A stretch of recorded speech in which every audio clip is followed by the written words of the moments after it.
everyone, thanks for tuning in to Fly Tying Tips with the Northern Angler.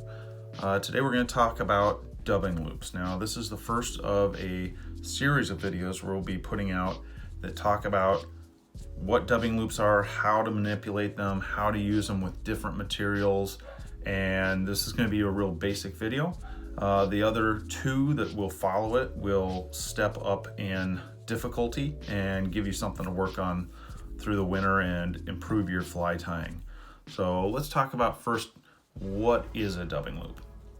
A dubbing loop is what it sounds like, except it's created with thread.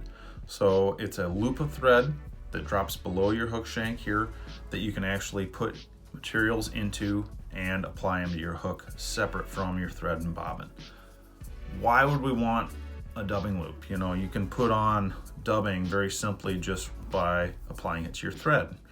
Well, the dubbing loop allows you to put a very large amount of material in at a very quick pace, especially if you're using a rotary vise like I am today. The other thing is, a lot of great tires have manipulated loops to put other things in, like bunny and marabou and flashabou, that allows you to put really higher volume materials in with very low thread wraps and very low thread buildup. So it's a really useful technique to have in your arsenal. Do you want to use it for everything? No, I think some tires overuse the technique, in fact. But hey, I can't say anything. It's a lot of fun. So let's talk about how to form a dubbing loop. Today I'm just using a blank hook, which you should as well, because it makes practice really easy. You know, if you wait till you're in the middle of a fly, you're gonna hate learning this, because it's on the fly and it's goofy. So we're just gonna start our thread up at the eye and work to the midway point. I'm using Vivus 140 power thread today. That's what that looks like, just so you can get a look. Okay, so midpoint of the hook. Great, that's insecure. Now, to form a dubbing loop, you don't need a special tool, just your finger. To manipulate it, you might want a special tool. So first of all, give yourself some slack, pull your bobbin down towards your table, and place your finger at the midway point. And then under tension, you're gonna bring your bobbin back up, and you're gonna take wraps just like you're starting your thread. Now with tension here, I'm gonna wrap the bobbin around the dubbing loop. I usually just do 2 times and bring it back up. Give yourself a few more wraps, and that has closed the loop at the bottom. If you have 2 points that are very far apart, this is not gonna work. You will really hate this technique.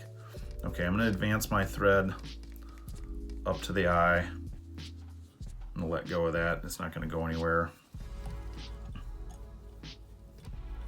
I'm just going to tie my thread off because we are going to use the rotary function.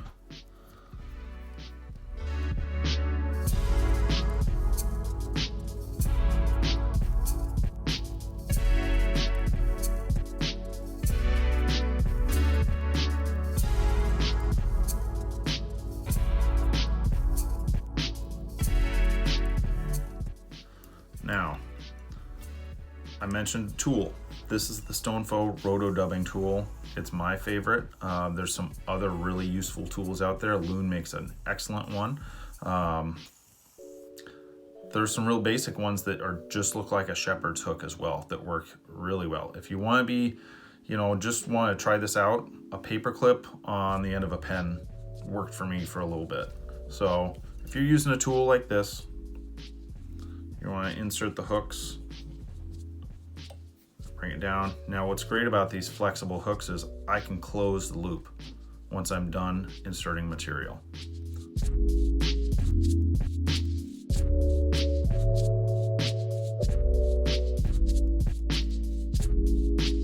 And that's just gonna stay there.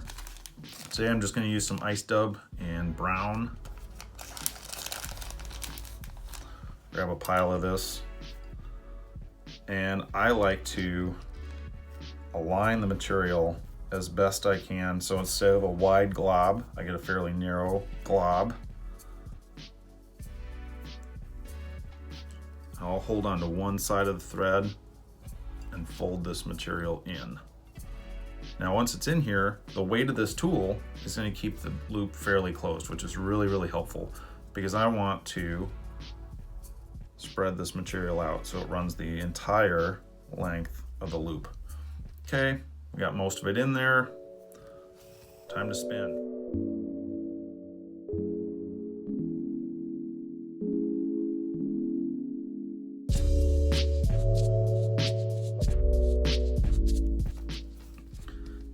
You can overspin this, so you know, you can overdo it big time. At this point, some folks will like to use a Velcro tool and pick out their dubbing loops.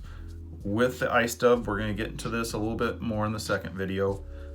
I don't think you need to comb it at this point. I think you run the risk of pulling your thread or really thinning it out before applying to the hook.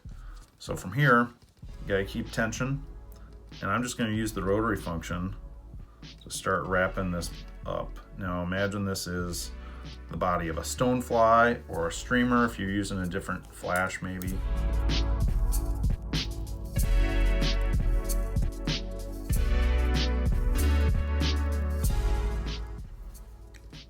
I want to hold this up. This is where my thread attaches to the tool. That's my tie off point.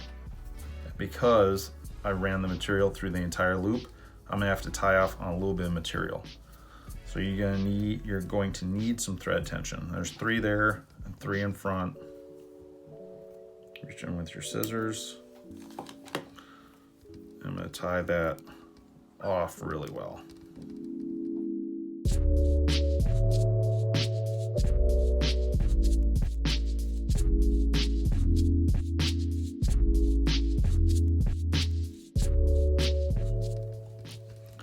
Just do a little whip finish.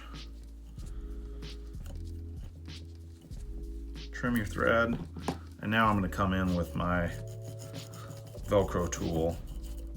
And you can pick this dubbing out a lot without exposing the thread, which is really nice.